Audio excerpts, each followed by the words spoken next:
Have you ever really stopped to wonder what gets you going? What actually gets you out of bed in the morning or pushes you to finish a tough workout? It's one of the biggest questions out there. What makes us tick? So today, we're going to try to figure that out. We'll unravel a fascinating human puzzle and, in the process, discover the hidden forces that are shaping our every single move. And to get started, let's look at a puzzle in human form, quarterback Marcus Mariota. Now, on the field, this guy is the definition of an unflappable competitor. He's focused, he's tough, he's a leader. But off the field, people describe him as shy, soft-spoken, even self-effacing. I mean, this is the same guy who completely teared up during his Heisman Trophy speech. So, what gives?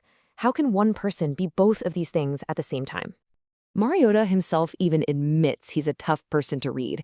And this quote, it really gets to the heart of the mystery, doesn't it? It suggests that his true motivations, the real engines firing up his behavior, are hidden deep down, way beneath the surface. So, that's our setup. We're going to use the paradox of Marcus Mariota to try and unlock the much bigger mystery of what drives every single one of us. Okay, so here is the central question we have to answer. What's going on inside his head, and really inside all of our heads, that can fuel that intense fire to compete, but at the same time, slam the brakes on showing our feelings? To figure this out, we need to dig into the science. All right, let's pop the hood and see what psychology has to say about this. We're going to explore some of the foundational ideas that act as the real engines of our behavior. Okay, first things first, let's get a clear definition. At its core, motivation is basically a three-step process. Think about it like this: being thirsty. First, you sense a need. You need water. Second, that feeling activates a behavior. You get up and go get a drink. And third, once you've had that drink, the feeling of thirst goes away. That simple cycle right there, that's the foundation for all motivation. Now, here's where it gets really interesting, where that motivation actually comes from. And it really boils down to two main types. Extrinsic motivation is all the external stuff: money, trophies, getting good grades. It's a reward you get from the outside. Intrinsic motivation, well, that comes from within. You do something just because you flat out love doing it. The activity is the reward. So for an athlete like Mariota, what is it? Is it the multi-million-dollar contract, or is it that deep internal love of the game that really pushes him? And it's not just about money. The psychologist David McCullough suggested that we're driven by three core psychological needs, especially in our work lives. First, there's the need for achievement. That's the drive to excel, to do well. Then, the need for affiliation. That's our desire for close, friendly relationships. And finally, the need for power, the desire to have an impact or influence over others. Let's zero in on that need for achievement for a second. McClellan did something really cool. He'd show people an ambiguous picture, like this one of a boy with a violin, and he'd just ask them, what's the story here? Someone with a high need for achievement, or NH as they call it, sees a story of sacrifice and dedication for a bigger goal. But someone with a low need for achievement, they just see boring practice with no real payoff. It's all about the story you tell yourself in your own head. But here's the thing. Those stories we tell ourselves, they are massively shaped by our culture. So in individualistic cultures, like here in the US, achievement is super personal. It's all about I did this.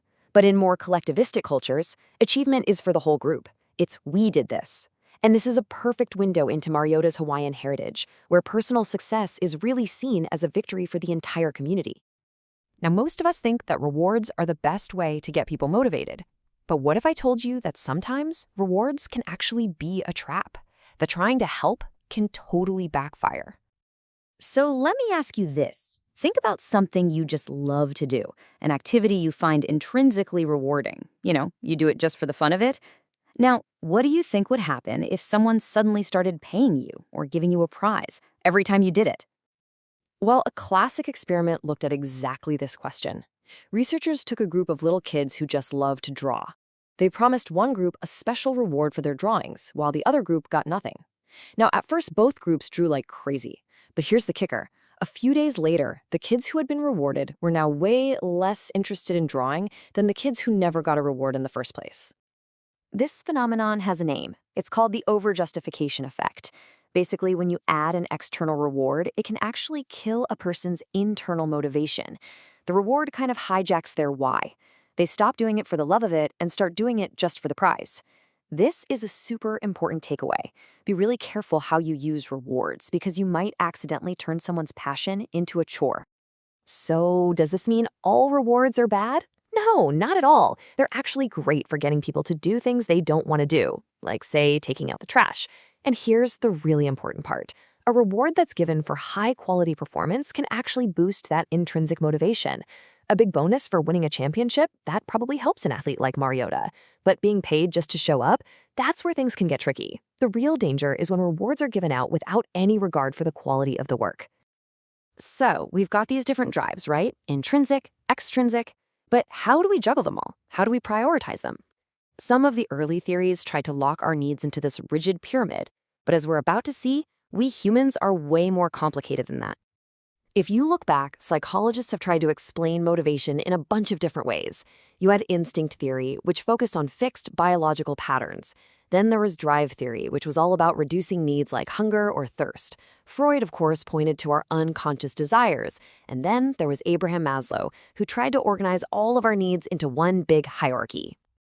I'm sure you've seen this pyramid before, right? Maslow's hierarchy of needs. The basic idea is that you have to take care of the stuff at the bottom first, like food, water, and safety, before you can even think about the higher level needs like belonging, self-esteem, and finally reaching your full potential, what he called self-actualization. It seems pretty logical, but it's got some major holes. I mean, think about it. If safety is such a fundamental need that has to be met first, why would a parent run into a burning building to save their child? They're completely ignoring their own safety for the higher need of love. And what about thrill seekers who jump out of planes?